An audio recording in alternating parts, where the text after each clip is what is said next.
3, 2, 1, action. Hi, everyone. Welcome to the Hendrick Hudson School District Board of Education meeting. Today is August 8th, 2024. Please rise for the pledge. The flag of the United States of America, which stands one nation under God, indivisible, with liberty and justice for all.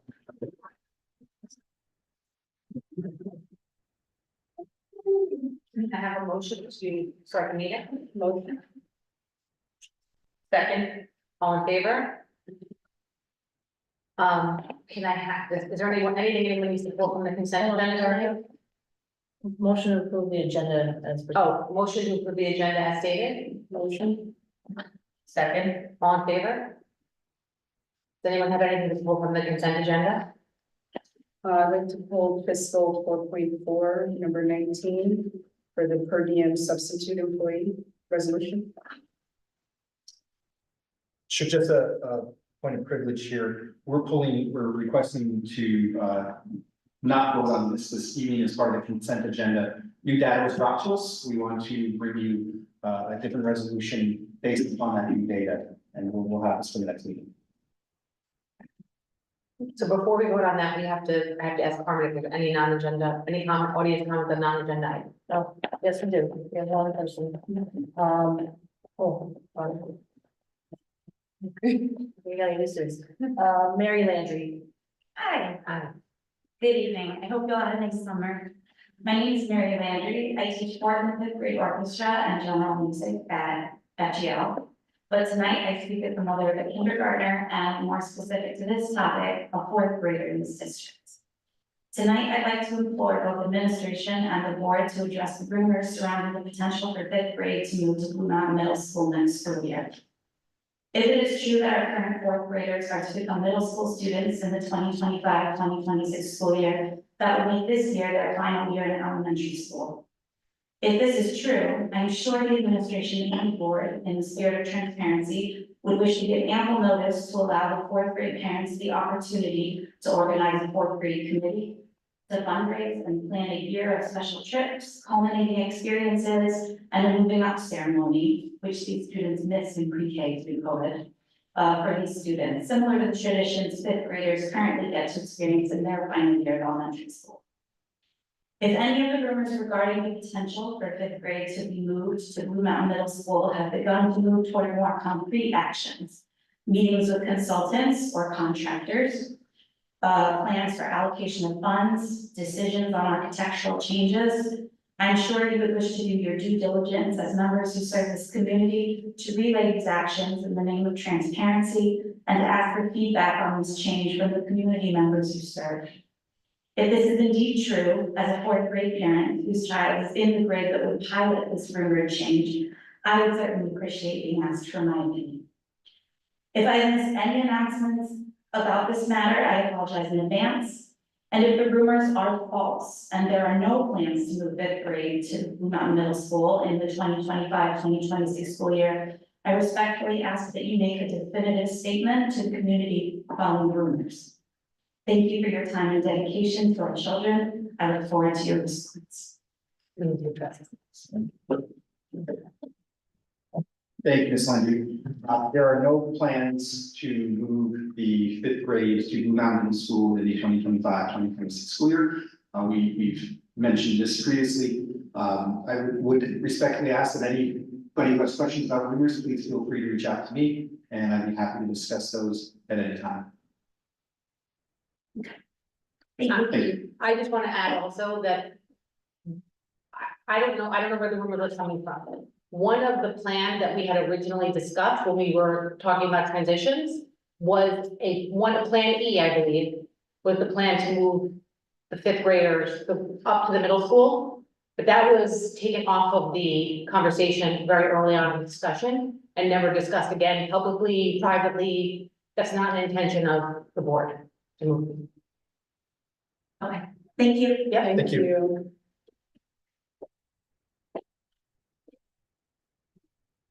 moving on. So next would be the approval of the consent agenda. Motion. It's full. Yeah, we already did it. We have to add, we'll do that. We're gonna do that. We added the end, right? So can I have a motion to approve the consent agenda? Motion. Second. All in favor? Can I have a motion? Somebody else has to make a motion. What am I adding? Oh. Oh, wait, Building level safety. motion that, motion for a walk-on item. There you go. Second. All in favor? It was good. So I'll speak to this. As announced in one of the reasons for the executive session, the board has, according to New York State regulation, the board must adopt building level safety plans and district level safety. Excuse me. Building level safety plans, due to the nature of the items contained in there that could cause a peril to safety due to our actions and our response. We obviously don't want people knowing some of our protective measures of our students.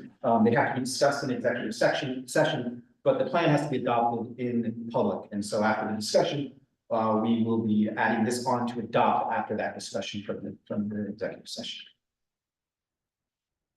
So we have a resolution to adopt those building safety plans. And these plans have been developed not only with our consultant, but also with our building level safety teams, the administration, and all the stakeholders that are on those specific teams. So we thank everybody for their hard work on that. Can I have a motion to approve the walk-on item for the resolution for this building level safety plan? Motion to approve the walk-on item for the building level safety plans. Second. All in favor?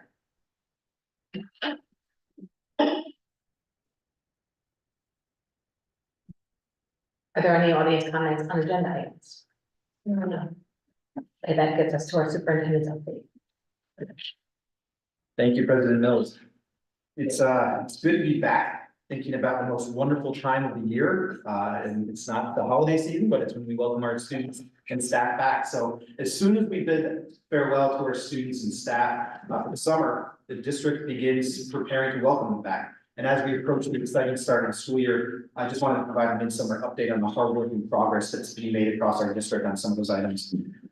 Every summer, our custodial, technology, clerical, and administrative teams who are working over the summer, they work tirelessly to prepare our schools for the new academic year and welcome students back. This year, we know that the reconfiguration of our elementary schools has required a significant moving process, which I'm pleased to report is well underway. Our contract and moving company has completed much of the work, and I visited buildings to monitor the progress along with the administrators and the custodial staff that do that daily. Teachers are already setting up their classrooms when they have the time, when they coordinate, and when the room's ready. Our custodial staff continues to clean and prepare the spaces. Special thanks in a public forum to Mr. Merlini, our director of facilities, our head custodians across all buildings, not just the elementary buildings, because they're still doing the Herculean effort that it takes to get buildings cleaned, put back together and ready for students. So Mr. Gilbert, Mr. Thomas, Mr. Rojas, Mr. Dene, and their hardworking staff members, all of our head custodians in all buildings for their proactive efforts, as well as our technology staff who comes in after the rooms are cleaned to ensure that all equipment is set up. Despite ongoing summer programs and projects, we do remain focused on ensuring a smooth opening for students and staff in the fall. Later this month, our Board of Education will engage in its required walkthrough of those facilities as well prior to opening. I'm pleased to announce that Assemblywoman Dana Levenberg has provided a $100,000 capital grant for capital improvements throughout the district. This generous support will supplement our local budget and capital bond project, and we are deeply grateful to the Assemblywoman Levenberg's continued partnership and advocacy on our behalf. Claire Carey, our food service director, has notified me that effective this fall, all students enrolled in Blue Mountain Middle School, Frank G. Lindsay Elementary School, Buchanan Verplank Elementary School, and Furnace Woods Elementary School will receive breakfast and lunch at no cost to their households. So I will reiterate that all students K through 8 will receive breakfast and lunch at no cost. This requires no action on behalf of our parents and does not apply to the high school. But high school families who do qualify may still receive free and reduced lunch at that program. Ms. Carey has already met with principals to discuss how breakfast may impact the schedule, so we have that detail being sorted out. And Ms. Carey will also be sending out a more detailed communication to all families in the near future. And I do want to express my most appreciation to Ms. Carey, along with our data team, that helped ensure our application was accurate for the review process. In mid-July, our educational leadership team gathered for our annual administrative retreat. The focus of that retreat was refocusing, wow, I didn't realize how many times I used the word focus. It's refocusing on the instructional environment. The retreat was an opportunity to strengthen our leadership capacity, set goals for the upcoming school year in coordination with the Board of Education goals, collaborate on operational matters, and spend some time cohesing as a team. I'm incredibly proud of our administrators' efforts and engagement through and thorough participation, and I commend our cabinet members for organizing a productive and enriching retreat. At its May meeting, the New York State Board of Regents proposed amendments to the mixed athletic competition regulations. Recently, the Board of Regents has made a decision to conduct further discussion on these amendments and allow for additional time for public comment. The amendments that are currently proposed, among other changes, would provide instances where boys can play on girls' sports teams and girls can play on boys' sports teams, regardless of any potential adverse effects. Currently, right now, districts have the ability to approach that, allowing boys to play on girls' sanctioned teams and girls to play on boys' sanctioned teams. But the districts can look at any adverse effects that may be in a particular situation. These new amendments, in part, look to remove that from the district. After the Board of Regents discusses these proposals in the fall, we don't know if it's going to be a September, October, November meeting, but whenever they discuss it, the Regents has announced that the Board of Regents has announced they will have an additional 45 days for public comment. And in my weekly update this week, I will share a link to the wording of those proposed amendments and also where that public comment can be viewed. While we're on athletics, our high school fall sports are set to begin in just over 2 weeks. Varsity and JV football begin on Saturday, August 24th, while all other high school sports begin on Monday, August 26th. The athletic department has sent several updates on how to register for the fall season via Parent Square messages. And you may or may not know, the district has migrated to a new athletic registration platform called Final Forms. So if you see that in your inbox and you know you have a student athlete, make sure you check that out. All families will need to create an account first and then register for the respective sport. All athletes will also need a valid physical within the last year. And the district really urges families to connect with our school nurse should the child need a physical prior to the fall season. The district's doctor will be in district on August 21st should a student athlete need a physical. It is vital that the registration process is completed on time so that our students are approved by the school nurse in order to participate in the respective sport. And in my weekly update, I will provide that link to the registration process. But if you're listening at home and you have a photographic memory, it is www.henhubschools.org/departments/athletics/sports registration. But I'll send that on my weekly update, but it can be right on the athletics registration. I am constantly amazed at our poised and knowledgeable civic engagement of our student body. One such example occurred last spring when a group of our student leaders met with Senator Peter Harkin. The group expressed concerns they had about the lack of crosswalks and pedestrian safety devices on Route 9 in front of the school. Due in part to their advocacy, Senator Harkin looked into the concept. His office recently informed me that the village will have it included as part of the traffic safety upgrades for the new apartment complex that is going and that is planned. Senator Harkin's office is also standing by to assist the village with the New York State Department of Transportation and any of the signage that they may explore. And my thanks go out to the high school administrative team for arranging the discussion with Senator Harkin and his staff for taking time to listen to our students and follow up. As I said before, I always say the most wonderful time of the year is when we welcome students and staff back. Nobody's getting that joke. Anybody remember the Staples commercial where they have the kids walking through singing the song? I won't sing it for you. No? Okay. I didn't probably YouTube someplace, but it will make my joke much more enlightened and happy. More specifics will be coming out from buildings as we draw closer to the first days. But as we approach that time of year, please mark these key dates. August 23rd is the infamous portal day. This was when our Infinite Campus parent portal will be finalized, particularly for schedules and transportation items. Those finalized schedules for 6 through 12 and transportation routes will be available on the parent portal on August 23rd. Please wait until that day to access that information. There are times when there's maintenance being done to the portal when you're trying to populate that, and it's a very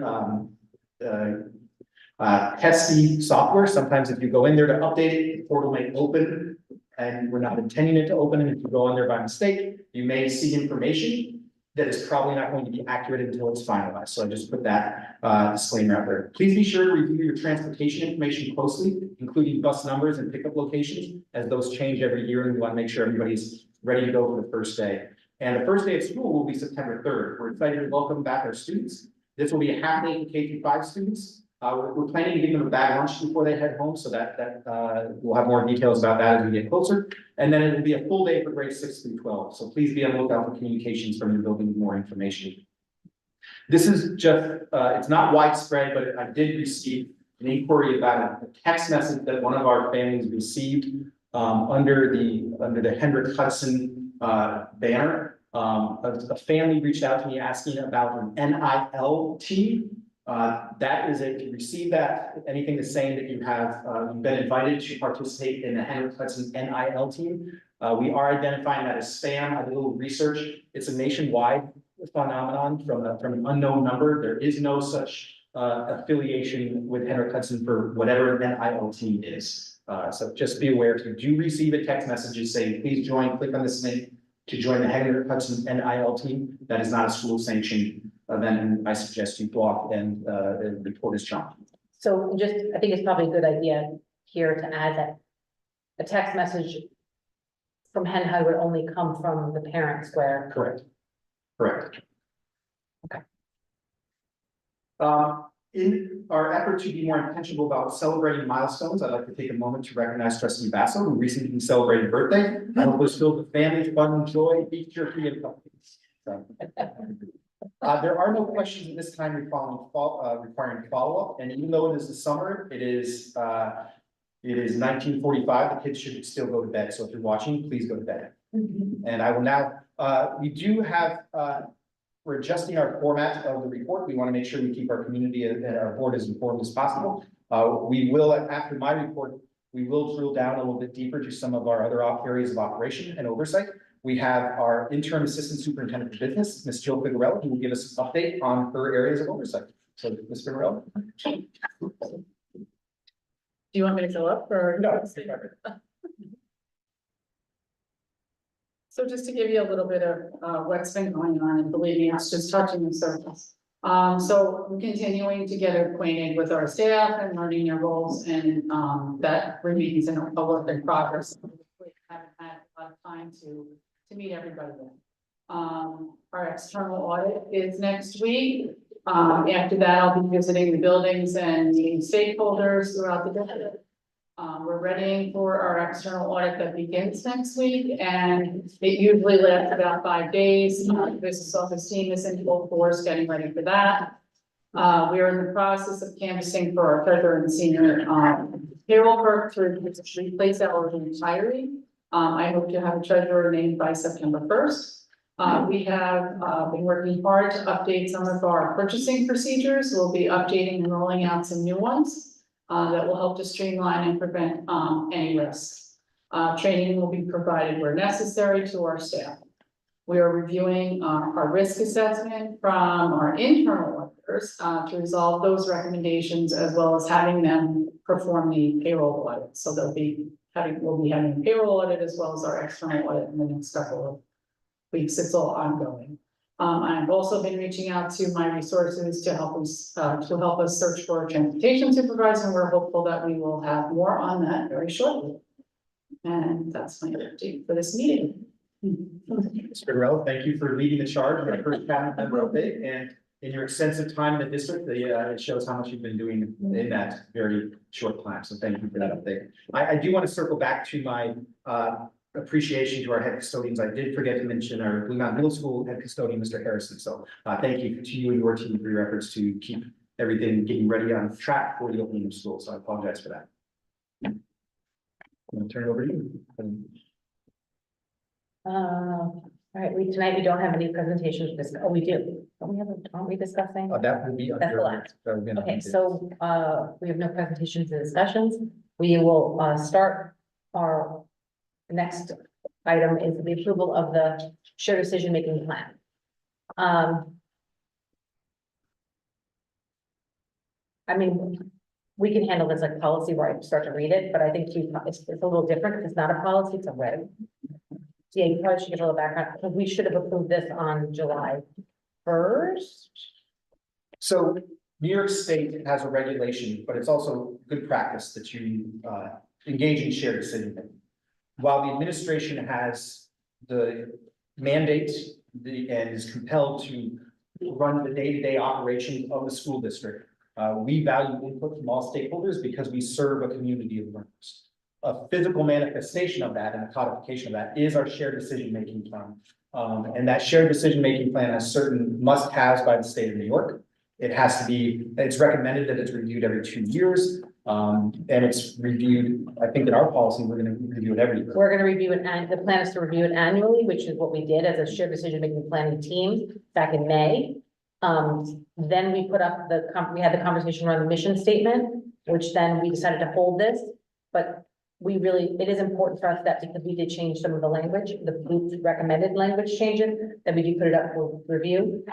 If we do, if in November we decide to change the mission statement, we will probably look at this one again. But this is where we are with it right now. So this is the proposal from that group. We met in May to discuss and put this forward. And the way, oh, sorry. This is your opportunity to ask questions or.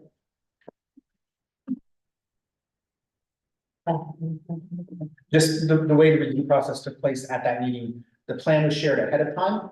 And people were given time to read, utilize obviously some collaboration tools with comments on Google Docs. And then we came together for a robust discussion on the actual plan itself. So it was a pleasure to be a part of that. And there was shared decision-making in the shared decision-making plan.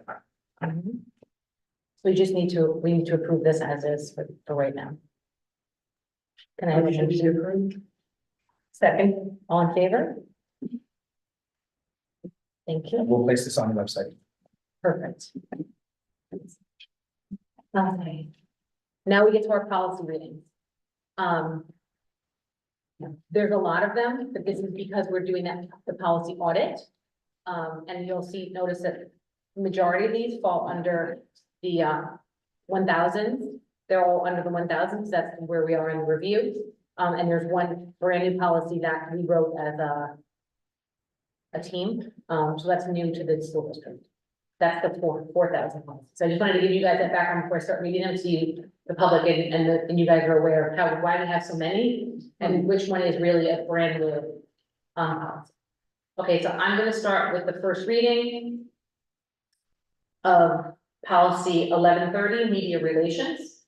The Board of Education invites and welcomes the active participation of all forms of mass media, print and electronic, and educating the public and improving education within the district and the wider community. Motion to waive the reading. Second. All in favor? So on this one, we just matched and updated the language for legal purposes based on the DISBA recommendation. Which one are you doing now? 11 do. 1130, media relations. There's nothing in red. So if you made any changes, how can you see where the changes are? There was no changes in this one. This is all new, but this one. This is, yeah, we did have this policy. We did, but we were overriding with the old one, all the language and using only the NISBA language in this policy. So maybe in the future, when we do this, we have to cross out ours, so everyone sees what we had. Yep, because I have nothing, I mean, I guess I can go and look right now, but it wouldn't be on the website, correct? It's still there, it's because that's our technical policy, right? And it's under the same number, it's under 1130. It would just be helpful to cross it out in red. We haven't been at it. So is that how you guys want to handle it? Because we haven't been doing No, it. just for in the future. That's what I'm saying, going forward, that's how you want to handle it, because we haven't been doing it. We haven't been, let's do it that way. Okay.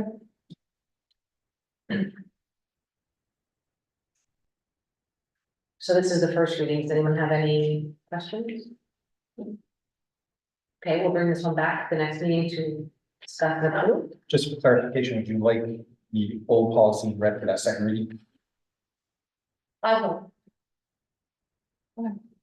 But if I'm the only one, I can slip that myself.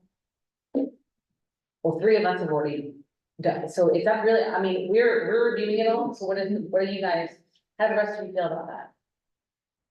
I mean, I'm fine with how it is, but she needs it, then she.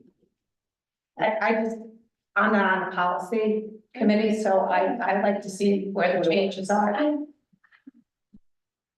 How this would change it. Right. Yes, Carmen, let's do it that way. Okay, this one is the second reading. For policy 1230E, public comment and board meetings So this is an exhibit.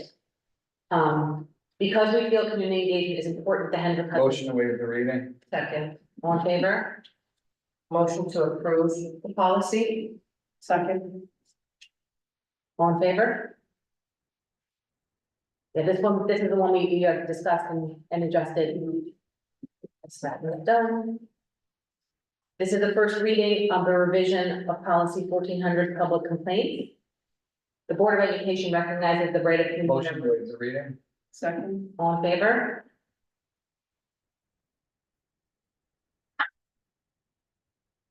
This is another one, I think this is all of the NISBA this is the NISBA language.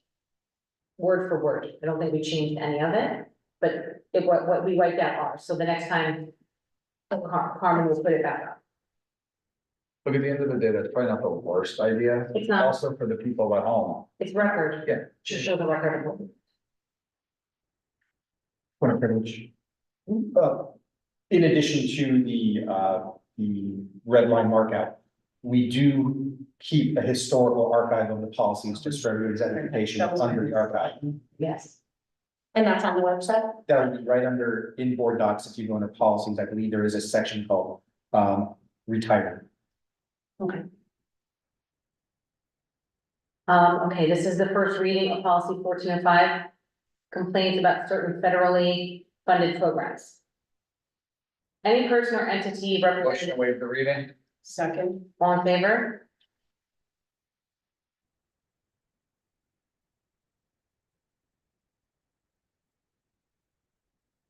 Anyone have any questions? I just want to make sure that if, I was looking at your policy and if someone has a complaint, that it would go to another committee made up of other people, not just the curriculum committee, because there's only one parent on the curriculum committee, correct? No, there's one for each. 14 We're on 1405 right now. Oh, sorry. On the curriculum committee, there's a parent for each. That's how the way to this. No, so let's hold. Okay.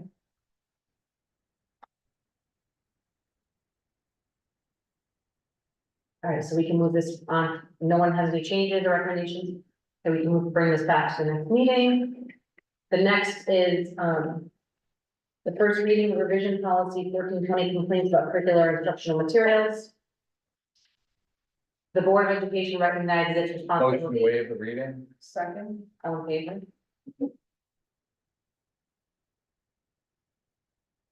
Stephanie, what was your question related to this?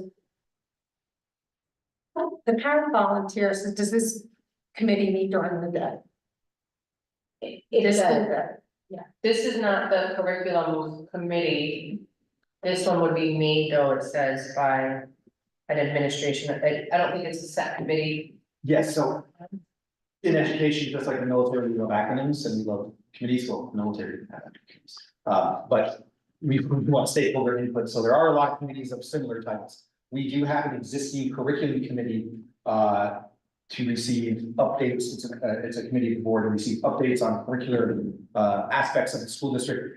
If this policy is accessed by a community member, it's after an informal challenge to we always want a concern to be brought to the lowest level possible. So this would occur after I have a concern about a particular curriculum material. I would of course bring it up to the teacher first. If my issue is still not resolved, I would then bring it informally to the principal. This policy under the regulation gives specifics on how that plays out. So that's key, that the policy, the regulation, and the exhibit in this particular case are all intertwined. The regulation is how the policy is played out by the administration. And in that regulation, you will see that the first step is the building principal will hold an informal meeting with specific staff and the parent.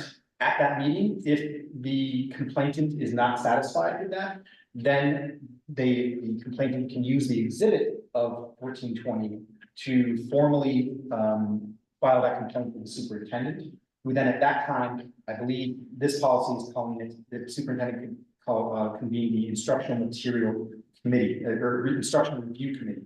And in that particular committee, you have an administrator, a librarian, a teacher, and a parent of a student enrolled in the district to investigate and judge the child material. And then at that time, the committee makes a recommendation to the superintendent, who could accept or reject the recommendation. And then could make a recommendation to the Board of Education, who could accept or reject the superintendent's recommendation.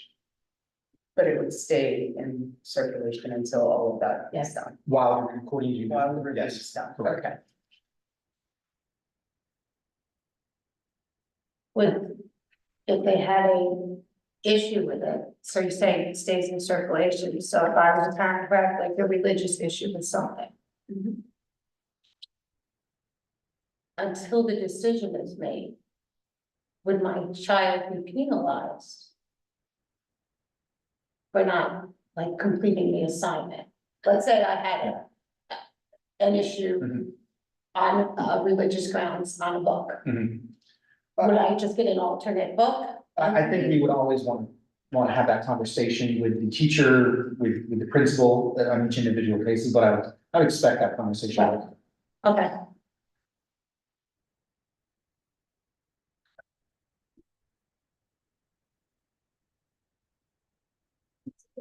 This is the first or second? First, this is first, yes. Okay, now here's the first reading revision policy 1420E, complaints about curricular instructional materials exhibits. Request for reevaluation of instruction, Motion to waive the reading. Second, all in favor? Yeah, of course. Certainly. Yeah, this exhibit is the form that would be used to file the formal complaint requesting the reading. Is this easily accessed on the website? When the policy will be adopted, we will place this on the website. It's not, I mean, Once it's adopted, so it's easily, it's findable. so I'm gonna be honest, right now, I don't know where this is on our website other than in Board Docs. So here's how I can say that I would see this playing out. If the policy is adopted, this would be on board docs. Whenever there would be a complaint, the administrators are made aware of policies and regulations. And we as administrators support each other in implementing the policy. If it got to my level of it, of course, remind the building principal, if it made it to that level of the informal complaint at the building level, and it's not resolved, I will mention to the principal, remember, if it's not resolved at the end of the meeting, you can refer the parent to the exhibit. Okay.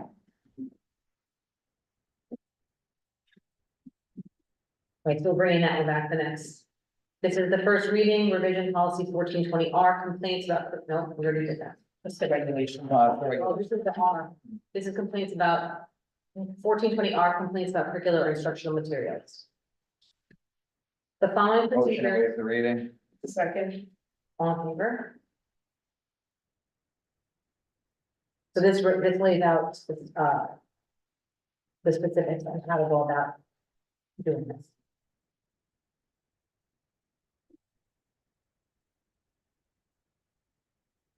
That'll come back the next time. Now we're doing first reading, 11. here, I'm not moving, here, there it is, 1500. First reading revision policy 1500, public use of school facilities. While the district, Motion to waive the reading. second, all in favor? Is this just initiative?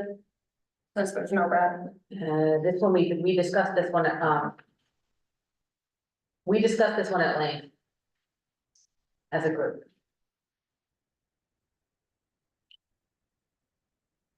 And I believe this one also came from recommendations from NISBA, but also from Alteris. Is this the one that we used Alteris's recommendations on for this one? I believe that was access to buildings. this one, I remember. We were just going through all the different Scenarios. scenarios of who's using our buildings. And for what purposes.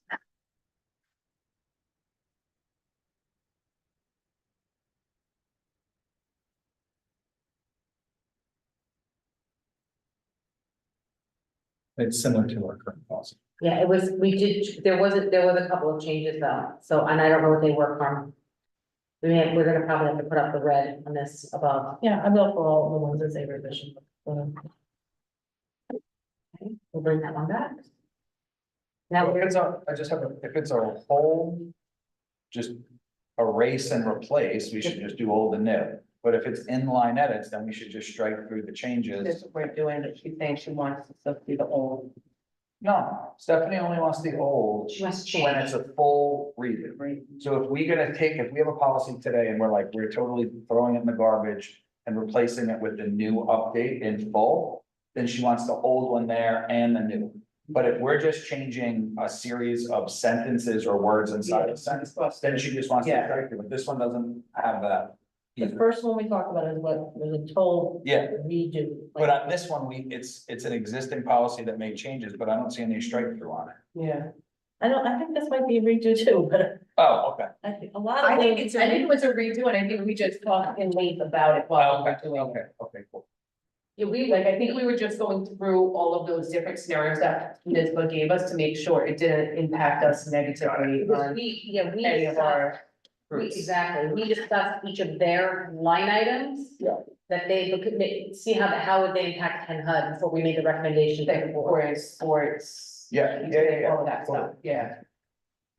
Okay, this is the first reading of revision policy 1525 civility. The Board of Education intends to foster a culture and practice of civility in all school and school-related settings. Communications and operations, informed debate, healthy dialogue. to waive the reading, sorry. I was like, second? All in favor? I, So this the crosser is there, It's not. it's just not right. I think this was, so that was for us, because we weren't gonna do something with NISBA. I think that was NISBA's writing, that Yeah. wasn't ours, that was Yeah. NISBA's writing, that we said we didn't need. We changed this because it was our policy on Yes. civility is like 3 lines. So the cross out, I believe, was not necessarily NISBA's, but those organizations below in the original adoption of the policy at that time in 1999. Those were signatories of this policy. There was a joint policy across the region. And so the policy committee is recommending striking that joint policy. And I believe the addition is the last policy or last paragraph too, the underline. So that was added by the policy committee. And we did research this and we looked at what other schools were doing around this before we made this recommendation. And then we catered it to be more specific to Hendrick Hudson's needs. How do you ensure that this is enforced uniformly across all school buildings? So it first of all begins with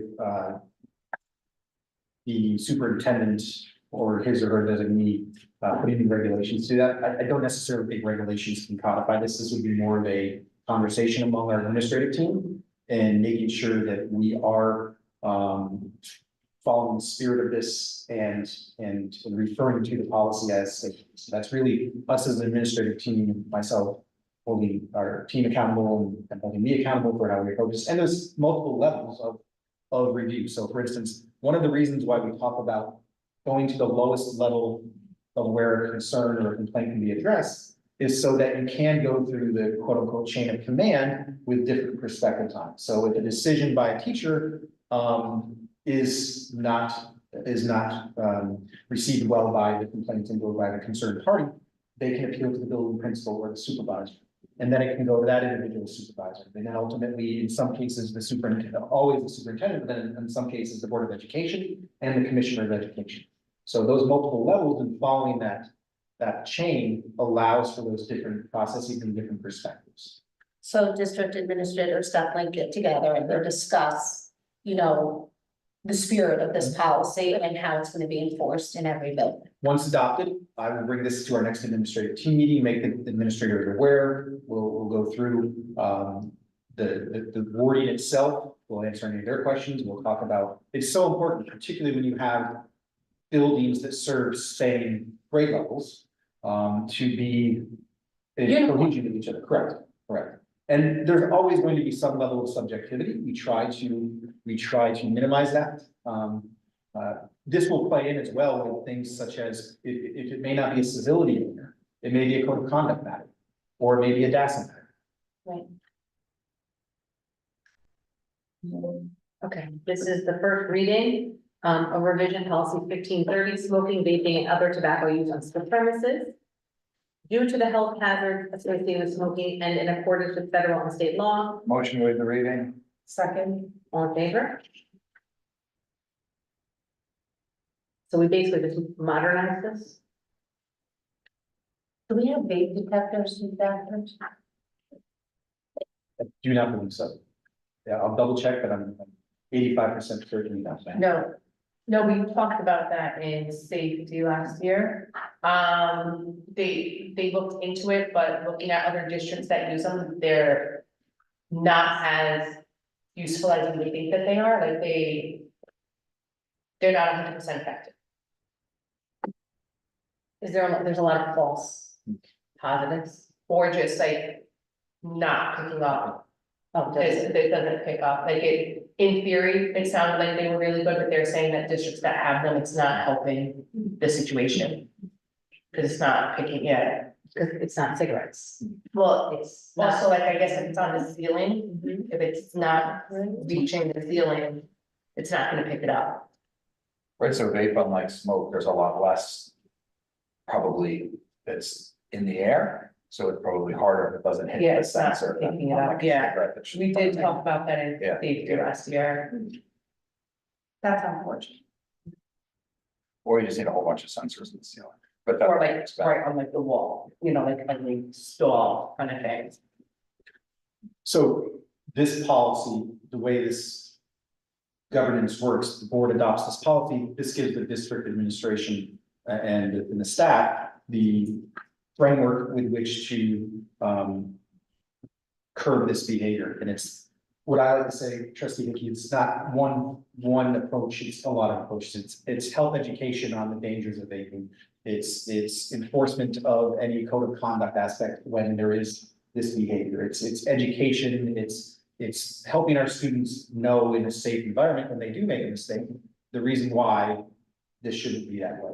That behavior is not acceptable. So it's using all the tools in our pocket to help out. The next policy is the first reading, divisions, policy 4850, animals in schools. Instructional Motion to waive the configuration, reading. Second, all in favor? So this was a rewrite. We spent a lot of time on this one as well. We did. And I There's understand multiple meetings. it's hard to see what we changed without having the red line. But you can, you can go into board docs, into policy and look up this policy, and I'm gonna do that right now. So this prohibits, say, an elderly gentleman walking his dog? Nope. So this policy is a combination of a number of different policies. This addresses the way there's state requirements and federal requirements for the use of animals in the classroom, such as a dissection. We are required to also address humane treatment of animals, and we also added into our basically animals on our school grounds as well. And no, this would not prohibit during particular timeframes an elderly gentleman or any age person to be on campus. Primarily, we're restricting it to when students aren't in session, when classes are not in session, and there's certain areas that we definitely do want to limit animals, such as on the turf field or in the stands. It is specifically called out that we cannot bring animals to the turf or onto the stands. It's called out in the policy, but this is a combination. Just to be clear, we have 48, right now we have 4850 responsible use of animals for this section in the classroom and 4851. Yes. So They're both in here. We had instructional and we had. so that this combines two policies. Combines two policies and adds some language specific to the We community. just have to retire that other. Yeah, so we need to once we retire adopt this one. Once we adopt this one, we will retire 4851.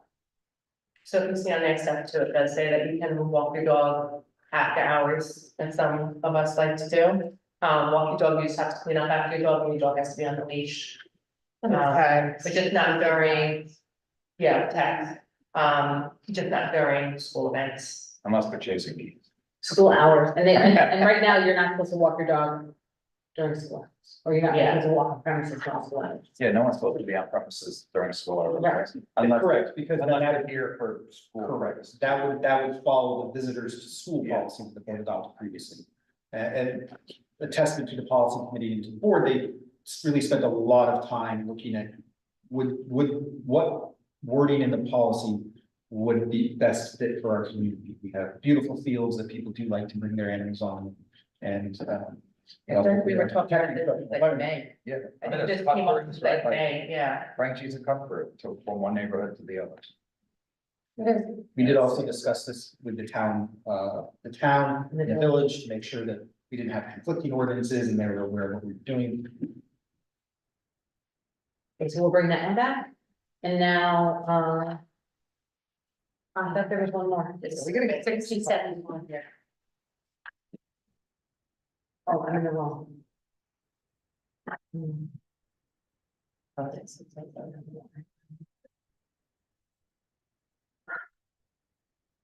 there we go. First reading of policy 6071, online banking. Motion to waive, oh. go ahead. Board has entered into Motion to written, waive reading. Good. all in favor? Okay, this is a brand new policy.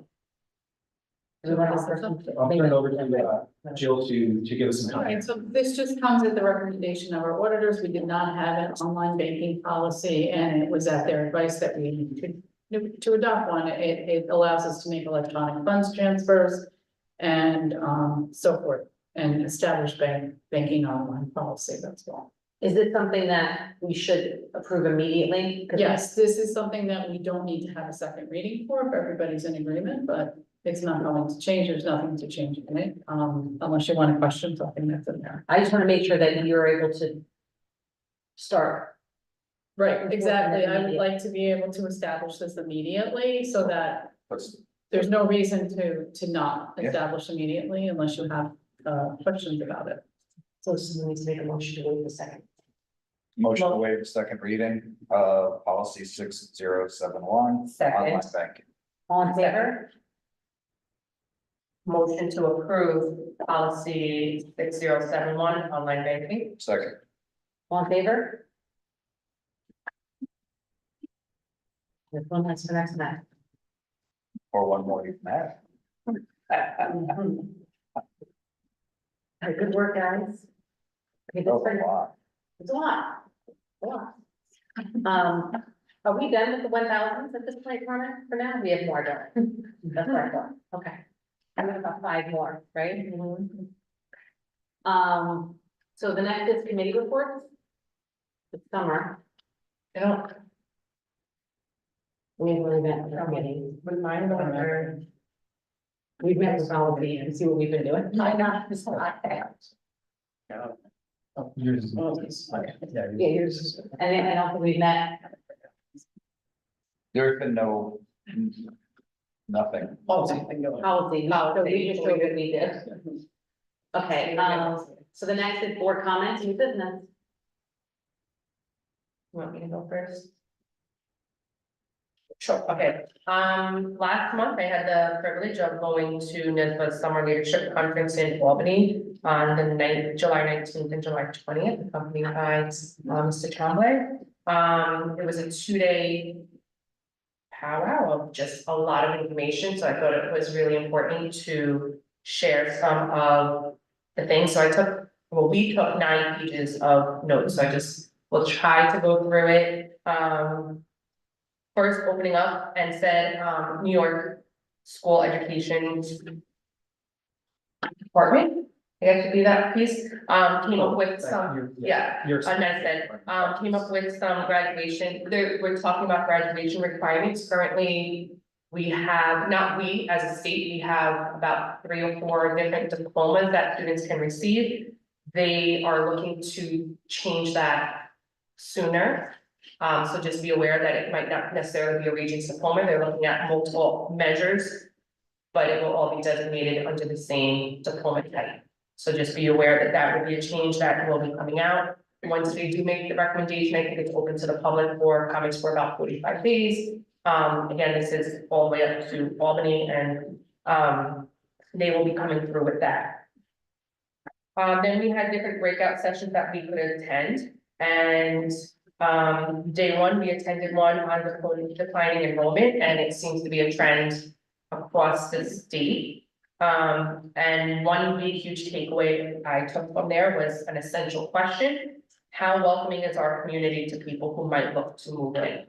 So I just wanted that to be a question that as a community, we think about, how we present ourselves and would people want to move here? That was a question that was presented, in the presentation, and I thought it was really powerful.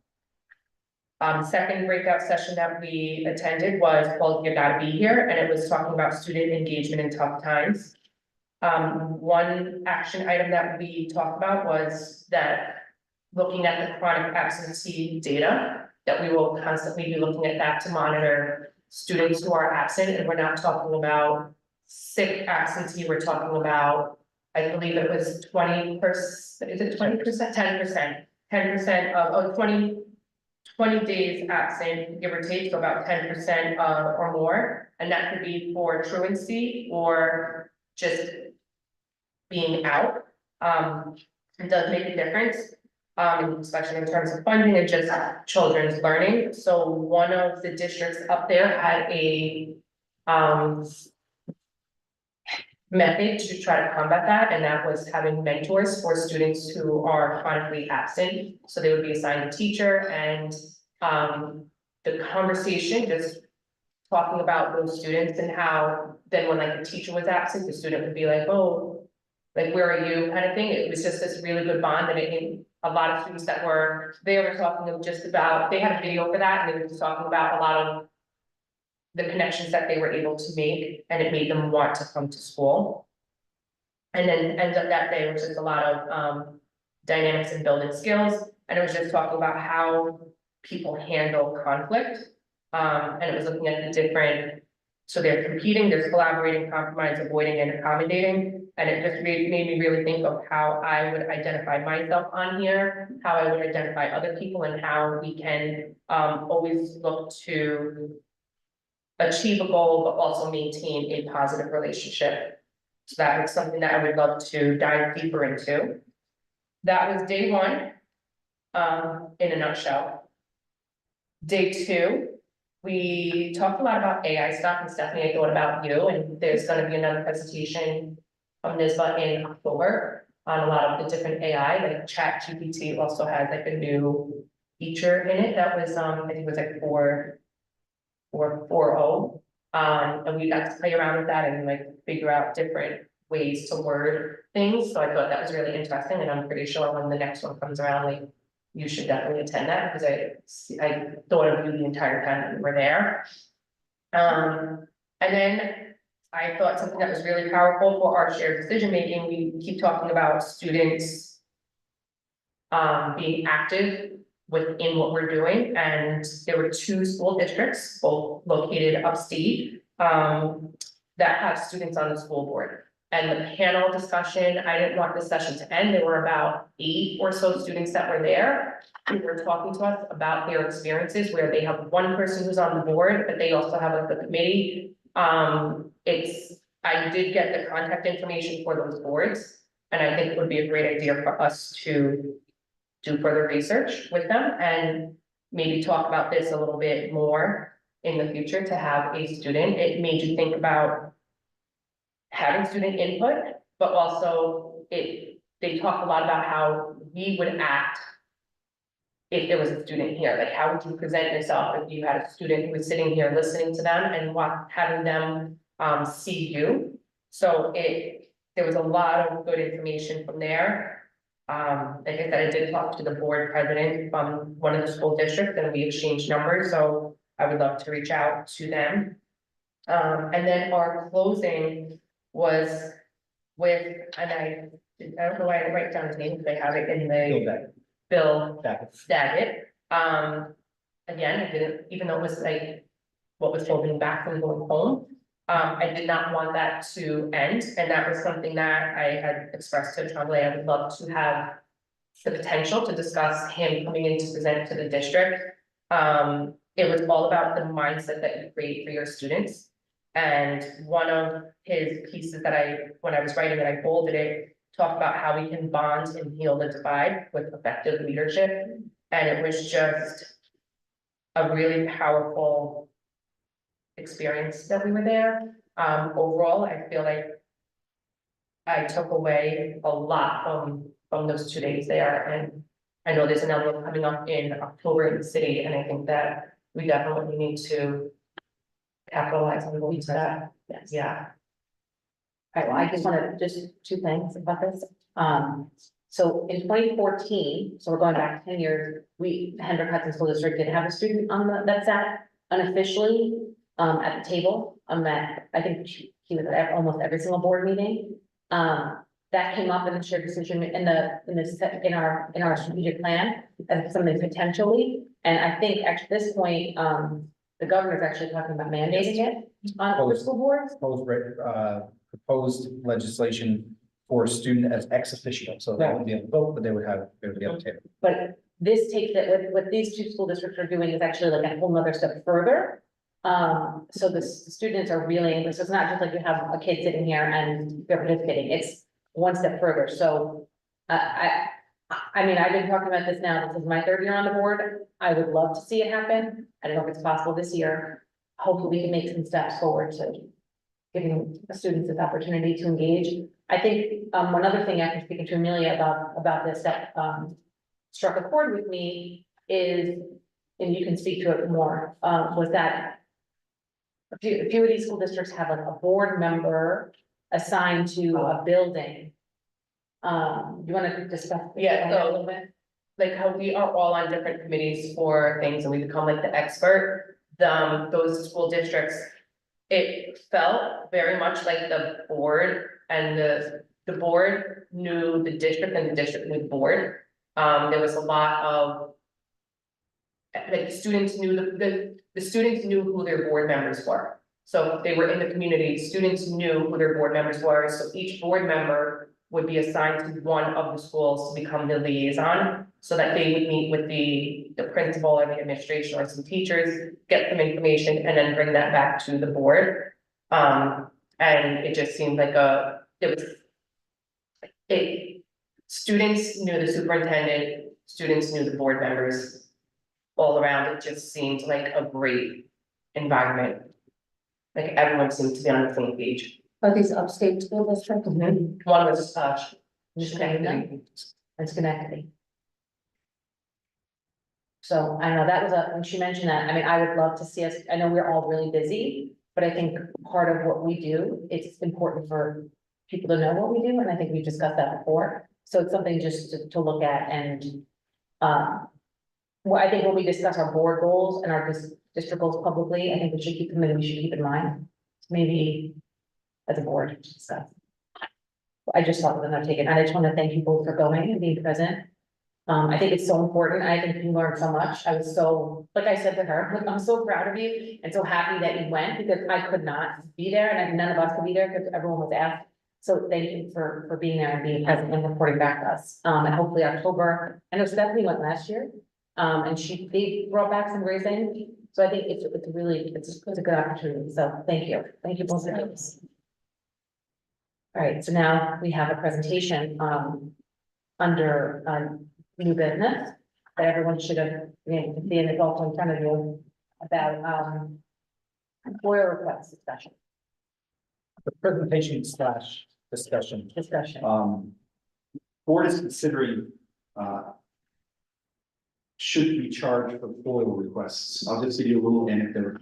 So before we start, and I'll try to make this fun. It's ironic, you may be aware that there was, an incident that occurred, no damage, no significant damage to property. Everything was handled by law enforcement and their administration, but there was an event last night that required me to reach out to the state police to get an incident report. And I went to the trooper barracks this morning, and of course, always polite, but they referred me to a FOIL request to retrieve that document. And New York State open meeting laws will go into a lot of depth, and we just lost everybody who's on YouTube as soon as I said that, they clicked off, but it gets exciting. We as a school district have to follow some pretty stringent rules in that open meeting law, and anybody who's a public entity has to follow that, including you can only charge a certain amount under certain conditions, and we'll talk about that in an example. So for instance, 25 cents for a 9x14 photocopy, and you have to respond to that request in 5 days. In this instance, when we went to apply for the FOIL request, I found it ironic that we're getting this presentation tonight. We had to pay $15 for it, and our anticipated date of a response, if it was approved or accepted, was February 2025. So that joke would only kill if you're interested in open meetings law and FOIL requests. So yes, I'm going to provide a framework to assist the board in its decision on if they want to look into any changes to their access to records policy, specifically related to charging for FOIL requests. We always start with our mission. The objective of this, as I just said, is to provide you with supporting, go to the next slide, supporting data to help inform that decision. And then if we want to just do a brief primer on FOIL legislation, and particularly for schools, legislation for the Freedom of Information Law comes from the Open Meetings Act, started in 1974, revised a couple times in 1977. It specifically, unless an exemption applies, the public must be provided with access to a school district's records, which includes but is not limited to reports, statements, examinations, memoranda, opinions, folders, files, books, manuals, pamphlets, forms, papers, designs, drawings, maps, photos, letters, microfilms, computer tapes or discs, rules, regulations, or codes, end quote. So we have to have a policy, which the board does have in place. And we'll talk about which policy that is later. It must have certain parameters, such as who is the person that you contact. If you do have a FOIL request, times and process for viewing those items, or when you can inspect them or copy, you have to state the fees that you can charge. And if you maintain a website, you must post that information, which we do, on how to start the FOIL request. Now, despite the name of FOIL, Freedom of Information Act, the law does not mean that the public gets every piece of information. It's related to documents. So that's a key distinguishing point. In other words, if a document does not exist with the information that somebody is seeking, the school district is not mandated to make up a document to provide. It pertains to records. It's not intended to be a vehicle for cross-examination of government officials or employees. Therefore, we're not compelled to answer questions. However, I think everybody at this table and hopefully everybody in the community knows that we do pride ourselves in being responsive in answering questions. So I just want to make that clear that the law may not compel us to do that, but we do have a obligation as we serve this community to respond to those questions. But in terms of FOIL, it's only for documents, not just if the information is out there, us codifying that. So while this list of exempted documents is not the complete exemptions, there are certain things that we don't have to provide, and then we'll talk about that in a little bit. But in general terms, it's any item that could endanger the life or safety of another person, anything that could be considered an invasion of privacy. If there's contracts or awards or collective bargaining negotiations that is going on, that's not information or documents can be shared, or anything that would jeopardize the ability to guarantee the security of assets is also something that would be exempt. If we go to the next slide, these are our local policies, which are available in our policy book online. We do have a legal notice on the Henrik Hudson School District website. And we do have our current records officer, Ms. Carmen Koch, who's joining us here this evening. So it's just a little local governance. So to help the board in its discussion of this, I wanted to share a few pieces of data. We have, in terms of the 23-22 school year, we had 38 FOIL requests. Last year, in the 23-24, there were 44 requests. There are currently 7 open requests this year. There is approximately in the 23-24 school year, approximately $26,000 was spent in legal fees alone on FOIL requests. Here's the general process. When we receive a FOIL request, we initially look at it, we if it's not something that we have engaged in before, we do seek legal counsel to make sure that it is a legitimate request. Depending upon the manner of it, we do have to have information redacted, because if there is a document that exists with some of those items that are exempt, but a simple redaction, and I say simple in air quotes, would allow that document to be shared, we do have to have our attorneys review it to see what should be redacted. And that costs fees from them. And not only do you have to consider legal fees, but other costs. So if you're in economics, as any 12th grade senior in Mr. Chalman's economics class would understand, there are opportunity costs to every decision we have to make. If we are asking a staff member, because it's not just the records officer, because the records officer, as knowledgeable as Carmen is, she doesn't have everything within the district. So she may need to reach out to a particular department, to a particular administrator or employee, to get further information on if that document exists and the context behind it and where it is. So every time there is a FOIL request, we do have 5 days to respond. That 5 days compels us to pretty much drop everything that we would be working on in the business of our day to respond to that request. So we unlike the New York State police, respond within those 5 days. So I'm sure that there's an exception for New York State Police while we're talking about this, because they are responding to some safety and security events and some public welfare events that we want them to focus on. Think about the time that would need to be spent away from our main purpose of providing effective instructional environment and safe operations to respond to this FOIL request. So that's something you may wish to consider too. So I just wanted to provide those items as to look at the discussion prompt of consideration. If you go to the next slide. So does the Board of Education wish to consider charging, where allowed, within statutory limits, for FOIL requests? And those possible charges, what can be charged? Well, as written in statute, if you request that the FOIL request is for paper copies, an agency may charge up to 25 cents per photocopy of 9x14 documents, very specific.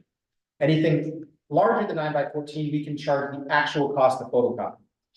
If a FOIL request asks those records to be transmitted electronically, the agency that maintains those records might not be able to charge.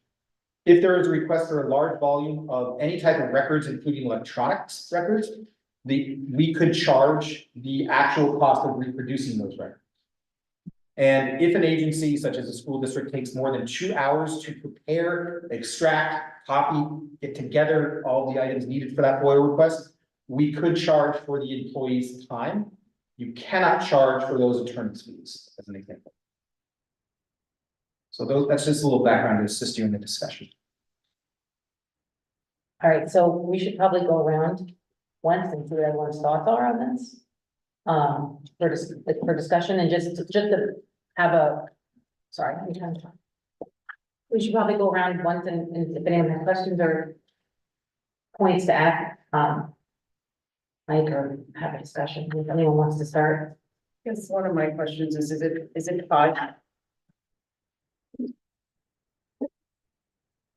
Is it 5 days to give them the information they're seeking, or is it just for you to respond to say your request has been received and we're working on it, and then what's the timeline from that if that's? Great question. It's technically 5 days to respond. If the request for that information is granted, then we are allowed more days to gather that.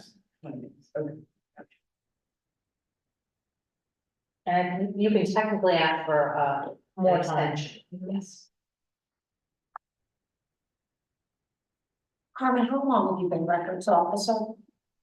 It's been 4 years. I've been on in this position 4 years now. In 4 years, is this number of FOIL requests the same? Well, we just started tracking the last 2 years, but since I've gone on the business, it's been about much more than in previous years before I became records officer. Welcome. So, Mike, we can't charge for the legal fees. So what would you even be, would the district even get out of charging? So limited. The two things was for 25 cents per copy. But most people want electronic anyway. And then the other part was if someone spent, like, if someone like Carmen or anyone else spends over 2 hours on it. So I think the part is, and correct me if I'm wrong, if she's spending a substantial amount of time on this, she's not doing her job, and then she might need to work overtime, and then we would have to pay that amount, and you or any other employee who is working on gathering the information. So I think it was the purpose would be to absorb some of those costs. I just have one more question, sorry, Jeremy.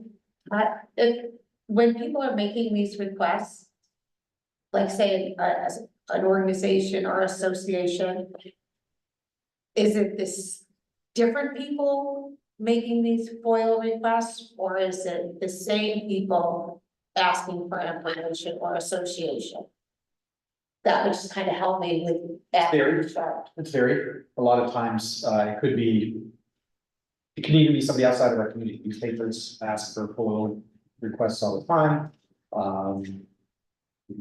People looking for gathering information for statewide databases to gather information. It's varied. There could be community members, non-community members.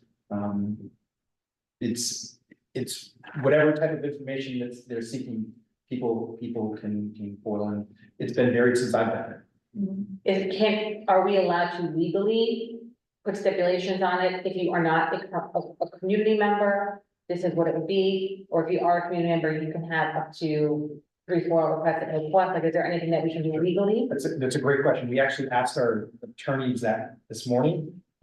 They are going to be looking into that for us. If there's any, within the stated regulations, if policy can further refine how we respond in terms of charging to FOIL requests. I mean, I'm not personally comfortable charging community members for information that they're requesting. I think that we do, I mean, we provide, I mean, if you look at our board docs tonight alone, there's so much information. I mean, that we had to read it. A lot of the time, and you can correct me if I'm wrong, a lot of the time this stuff is already out there. But they're looking for more specifics around how maybe that document or whatever was created and brought to the board, or things behind the scenes that are. My concern, if Emails? if you quantify that you get like 3 free. I might get 3 free that was a 1-page copy, or like, reverse, I might ask for 3 free that are like big 100-page copies, and then when I get to number 4, I just want a 1-page copy. So I don't know if it's quantifying how many, or how like you get a certain amount of money, pages, or like you have a certain amount of hours or something. So I have a question, and then we can talk about the ideas, but the question. If a FOIL request takes 2 hours and 1 minute, can you charge for 1 minute, or do you charge for 2 hours and 1 minute? If it takes 5 hours, are you charging for 3 hours, or are you now, does utilizing 2 hours now trigger the opportunity to bill for all of them? Or are all requests that are free up to, if I ask for a document that's digital, if I do it 100 times, we can give 1 time, we can give 3, whatever it is, but if it's electronic, it's free regardless, right? Unless it takes a long time to respond to that. So, but here's my question, if it's 2 hours and 30 minutes, do I get charged for 30 minutes or 2 hours and 30 minutes? Great question. I'd have to run that by the attorney. The way I interpret it is if it takes more than 2 hours to prepare, you could charge for that employee's time back to those 2 hours. That's the way I interpret it. In other words, if Carmen sits there for, I think as we work on things, if I were to have to research something in these 2 hours and 1 minute, I don't necessarily think I would fill out a claim form and then say, okay, give me 2 hours. I think 2 hours is meant as a threshold of. No, but I forget the 1 minute, I just wanted to really understand, once you exceed the 2 hours, do you go backwards, or is it just from 2 hours on? I believe it's backwards. You could charge for that. We did confirm with the attorneys, though, we can charge for emails. Yes, So if it we takes, just need to rewrite our policy to say that. if it takes an exorbitant amount of time. Well, what if it takes no time, but it's $10? It says large volume. Large volumes. What does that mean? So normally what happens with electronic records, it often comes in, I'd like to see all emails between this employee and that entity on this subject. And what happens is we have to then engage a search of our email system, which then has to be reviewed by district staff, which then has to be reviewed by legal staff, redacted. And if we get, you oftentimes, depending upon how wide that search is, when I was a director of technology, I had a volume of 20,000 emails to that. And Because now of legal. time period and search And parameters. now legal has to go through everything. So you can't charge for that. I mean, look, my idea is if electronic documents that take under 2 hours for free, then that's great. You're gonna be free and charged for stuff that's more than that anyway. If oil takes 8 hours, why are we paying 40 even if they ask for one? 20% of a work week. More.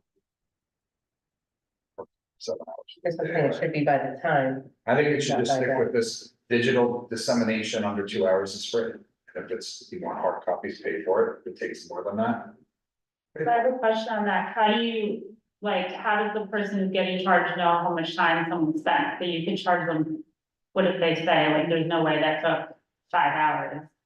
How do you, Yeah, maybe you give them, that's a great idea, maybe too, it's, hey, this is gonna be. like, you give them an idea ahead of time, like, this is an estimated time? So I asked some of the other districts, there's a couple, I asked all my other clerks and asked who was charging, FOIL requests. Two, districts responded to me. In their response, when I can say your 5 days, they give them an estimated cost of what it will cost them for their FOIL request. Yeah, and then they can decide if they want to move Want to forward. know, yeah. I think that's fair, like, if they have an idea ahead of time, I don't think it's fair to like give. Yeah, you get blind stuff. Be after. Because then they can challenge how long it took.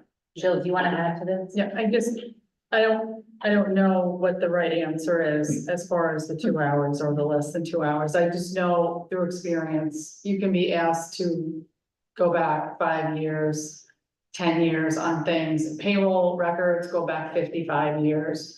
You can be asked to do things that take you days and weeks to do. You could be asked, I mean, a payroll register is, electronic, but a lot of times you have to provide them, the whole entire thing, or you might have to provide 5 years worth of payroll records for one employee or for 50 employees, or, there's no limitation. And then again, you have to redact information from it. It's not just printing out copies, running them off from the system and saying, here you go, which is still, it's long, it's lengthy to do that. But to have to redact all of the information that your attorney tells you can't give them, sometimes it's not customizable with the system, so you have to go through them page by page by page. Another thing that can take a very long time and requires a lot of materials and time is, capital projects. There's a lot of information and there's a lot of, backup that goes with all of that, and that could be available at times too. Those are all things, it's not just, Yeah. yeah, it's not just one or two things that they're asking for, and then many times they ask for things and they ask for more things, and they ask for more things, and one thing leads to another. I think it's time consuming for business office operations for sure. I don't know about the rest of the district. Is the 2 hours state law or is that our policy? That's state law, So or state regulations. We're allowed.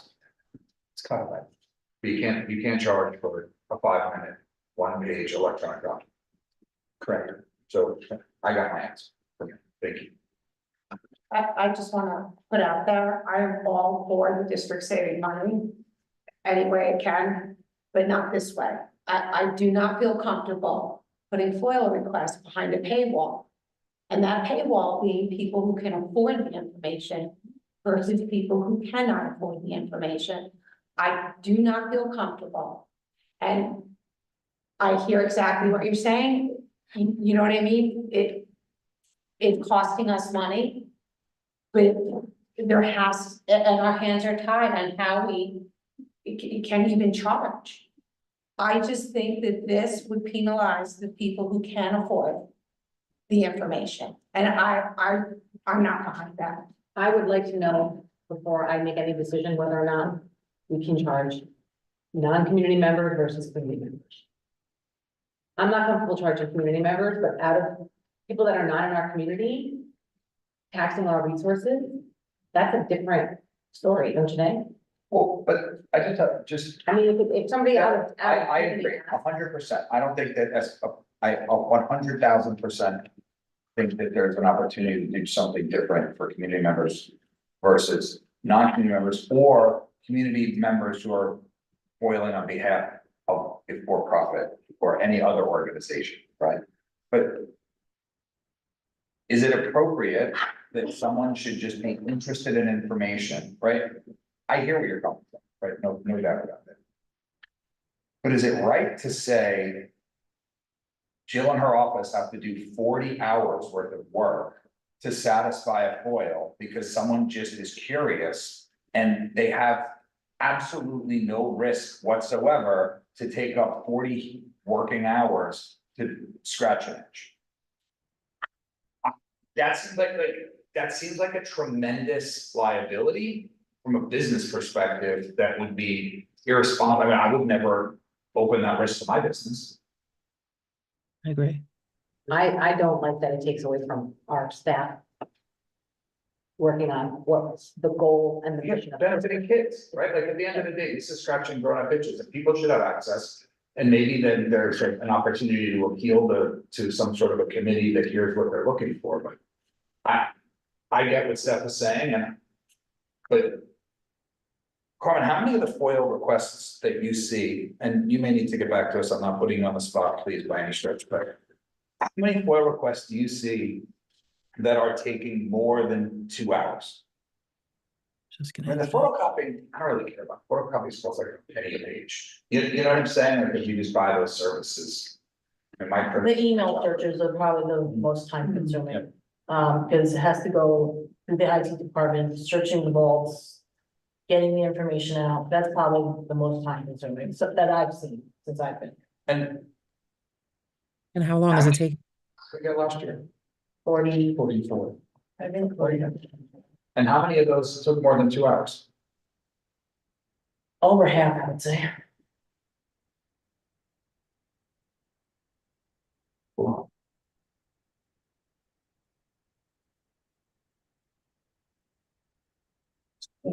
I think Cory had a question. No, I was actually going to ask exactly what Jeremy just asked. And I was also hearing what Stephanie was saying and wondering if there's a way to, have an exception if someone can't afford it, like we do for a lot of things. If someone can't afford a school trip or something like that. I don't know how they would prove that, but I don't think our goal is to make money off of the community as much as it is to save our own resources. And it seems like that's what we're going for.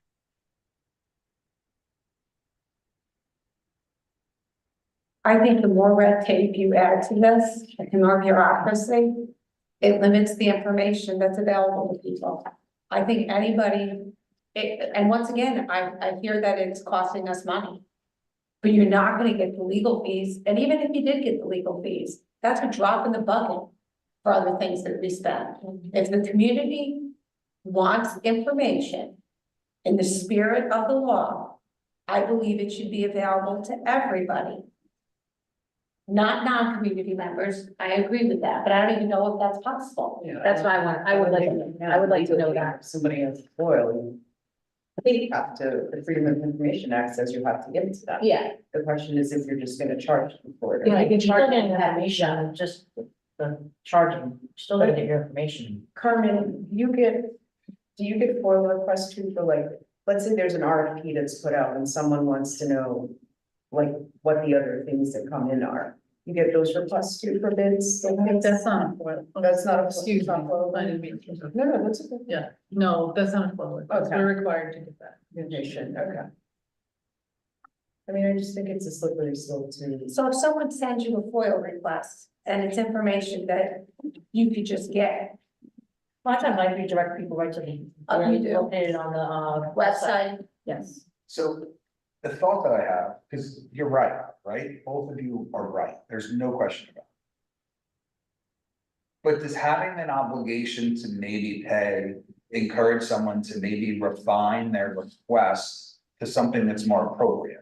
Because I could say, I want every email that this person, and this person sent in this time frame. And they don't have to go through all of those emails, because I just say I want to know. But if they know that it's gonna potentially cost a ton of money, they say, well, I really just need to know about this little section here. But what if the people that are requesting the FOIL have the money to pay for it and they pay for it anyway? They're still getting the information. I just feel like us setting ourselves up as, hey, if you want the information. I don't know, that's just a little dicey for me. The part that scares me is if it gets too much, we're gonna have to hire another employee to handle FOILs. Right? And that's like another administrative expense. I mean, we could maybe wait till we get to that point.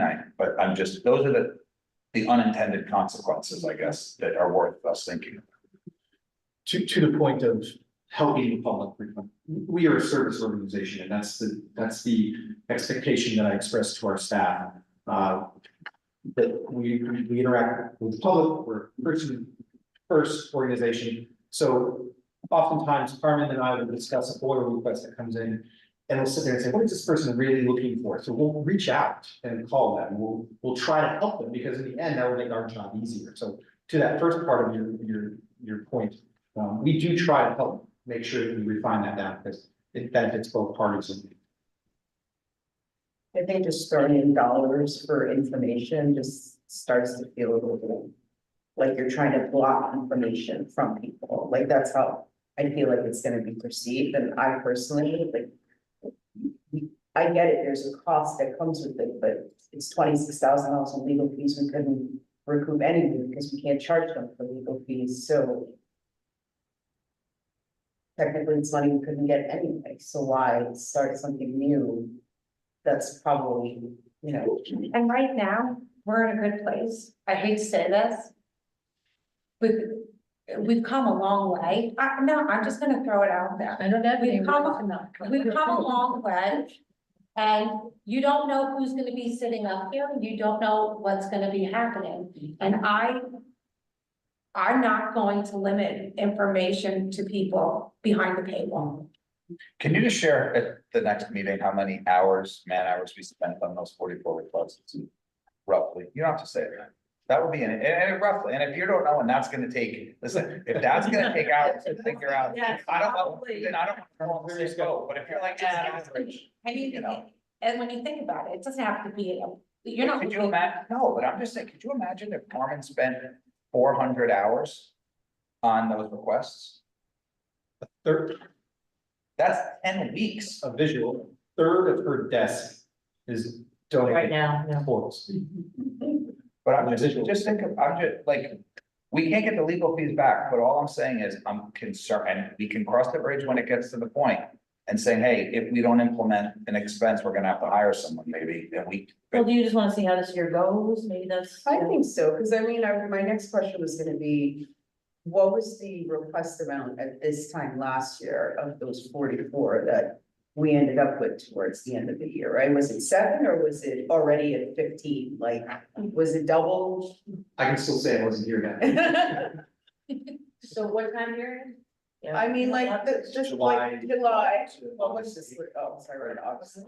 So August of last year, like, if you know, you don't have to do it now, I mean, Well, you know, August of last year, was it the same amount or was it 20 already by August? You know, just so we can kind of get a read of what's happening now and try to kind of. But just to be clear, we're not charging for every request, this one's over 2 hours, right? Currently, or No, like, this is what you're talking about, like, it would be We're looking at charging 25 cents a copy. copy, yeah. a copy, For anyone that's requesting it printed. right, but if it's email, it's just over 2 hours. You can't charge if it's under 2 hours, it's Right. not even legal. well, to clarify, by law, if the board so chooses, if it's a large volume of electronic records, you can charge for the employee's time spent on that.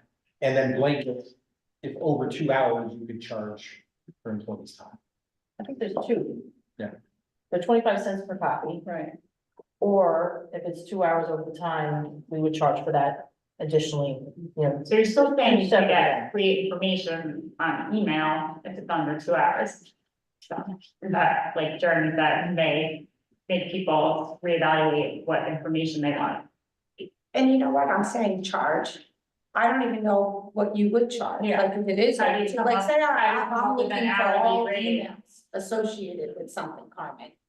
Sorry, Matt. If I'm looking for all emails associated with something. I mean, what would be a guesstimate of what you're gonna charge me? Are you gonna charge me $20? Or is it a couple $100? Like, I don't even know. I would probably say an estimate. The employees who's working on that, we would look at their hourly rate. This is 10 hours and that employee makes $50, so it's gonna be $500, because that's what it's gonna cost us to do it. So now that makes it unattainable for a large majority of community members. Even more so as our demographics change. That's what makes me uncomfortable. If you said it was $15, $20. No, it's gonna be the hourly rate, because you're paying for that employee's See, time. and that means if I have money, I can pay it and not have a problem with it, and I get the information. But if I don't have money, I don't have the ability to get the information. I just think the dollar amount next to it and what that says from the perception from the outside, right? I just think it's not worth it. Do we want, okay, so. We're gonna make I don't want an official vote right now, I don't think. No, because you're gonna get back to us on, and No, what I think we all have. I want Mike to leave here clear on what we need to know to have, make a decision. Here's from my notes, to help inform the board's decisions, I have. Can we charge non-community members and not charge community members? And specifically, what can we charge them? Right. And that was primarily. I think that's the main- primarily where we are right now.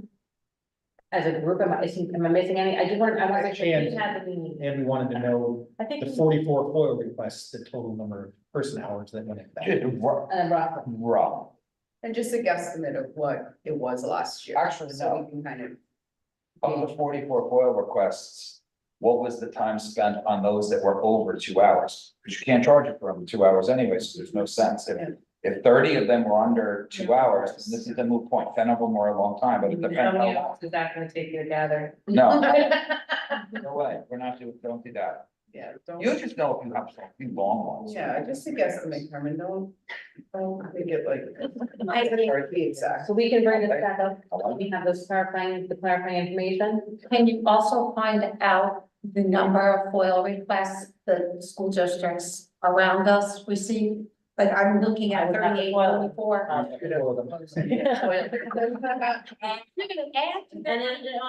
they go like that's on record unless they keep. One clerk to another clerk? Right, because they don't have to create that document.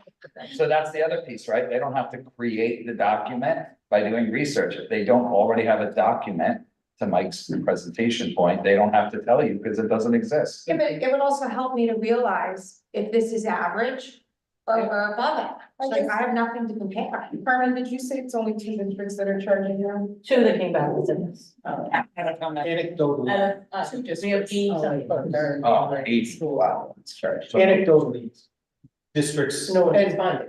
government entities are seeing No, an increase. most in people are saying no, requests they for are. cash Two didn't. across the board. I will say this, I always say, when we talk about transparency, this is the definition of transparency, right? The business of the board being conducted in public. If you want to see even more transparency, go into the wonderful financial reports that are provided. Because the statement follow the money applies to a public entity, so, for those individuals who want to know more, dive into the financial.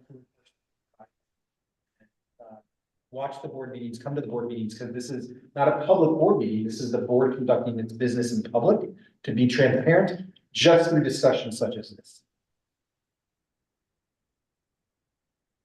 In other words, this discussion didn't happen behind closed doors and didn't come out and start charging people. Yeah. I also didn't realize only 2 people that responded said yes. Yeah, I think a lot of districts are.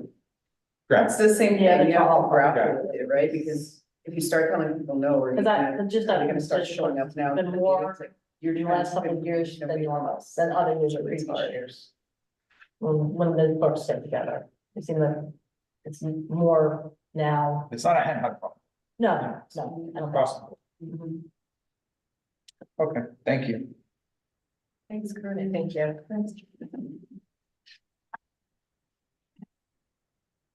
We charge board meetings go 2 hours. We're right there, we're right there. We're down.